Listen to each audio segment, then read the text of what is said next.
কমিটির উদ্যোগে আজকের ইসরায়েল বাহিনী আমার মুসলমান ভাইদের উপরে, ফিলিস্তিনের উপরে যে মুলার চালাচ্ছে, তার বিরুদ্ধে রাজবাড়ী জেলা ইমাম কমিটির সাহসী পদক্ষেপ হিসেবে আমরা ইসরায়েলের বিরুদ্ধে ইনশাআল্লাহ জানিয়েছি। ঠিক কিনা বলুন? সম্মানিত হাজিরিন, আমি শুধু একটি কথা বলেই 2-1 মিনিটের মধ্যে শেষ করে দেবো। সেটা হচ্ছে, ইব্রাহিম নবী আলাইহিস সালামকে যখন অগ্নিকুণ্ডের মধ্যে ফেলানো হলো, তখন সামান্য একটি ব্যাঙ সেই অগ্নিকুণ্ডের মধ্যে পেশাব করেছিল। ঘটনা জানেন কিনা?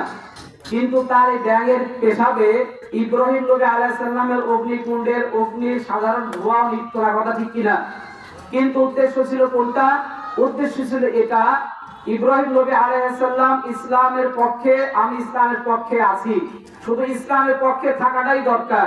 আমরা হয়তো বা ফিলিস্তিন যেতে পারবো কিনা জানি না, আমাদের জন্য বৈধতা আছে কিনা আমরা জানি না, কিন্তু আমরা রাজবাড়ী জেলা ইমাম কমিটির পক্ষ থেকে সাধারণ মানুষ এবং ইমাম সাহেবগণ প্রত্যেকটা মানুষ এই স্লোগান দিতে রাজি আছি। আমরা সকলে ইসলামের পক্ষে ছিলাম, ইনশাআল্লাহ থাকবো। থাকবেন কিনা ইনশাআল্লাহ?